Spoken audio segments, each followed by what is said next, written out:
100 years have passed since New York's Pennsylvania Station opened its doors. The building stood in the middle of Manhattan for more than 50 years. Today, only the underground area remains. Lorraine Diehl wrote a book about Penn Station. She remembers playing there as a child. Every space just sort of triggered your imagination. For instance, when you walk in from 8th Avenue, that was the great train shed, the concourse. And it was this extraordinary space of great vaulted iron columns and a glass ceiling, and the dust particles would just drift in and just be frozen in space. And you felt that this was a room of journeys. Your mind took a journey before you ever got on a train in this space. The old Penn Station was covered with statues of eagles and young women. Artist William Lowe never saw the building, but he used old pictures and descriptions to make a picture book about it. It's just awe-inspiring.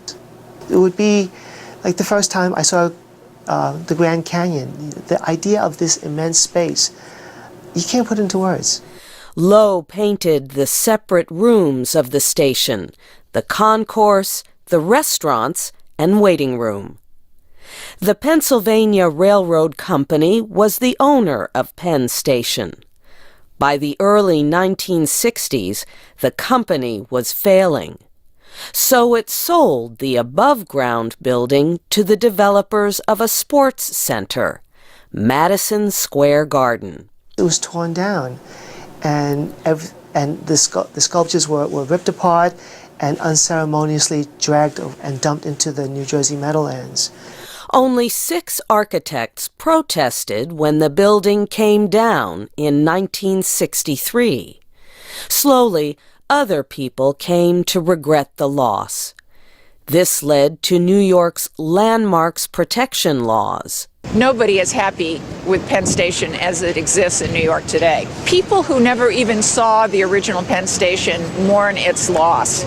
It was probably the greatest architectural crime that has been committed in New York City. Peg Green heads the New York Landmarks Conservancy. Her group has been working to turn an old post office building across the street into a new version of Penn Station. This was built in 1912 by Charles McKim, the architect of Pennsylvania Station, and it's the architectural twin to the old Penn Station. It was built when public spaces were built to honor the public. And when you walked into a building, it said, this is a great city, you are a good citizen in a wonderful space. The changes are expected to cost more than $1 billion. The building can never really take the place of the old Penn Station, but Breen's group says it will give train passengers arriving in New York a beautiful door into the city. I'm Barbara Klein.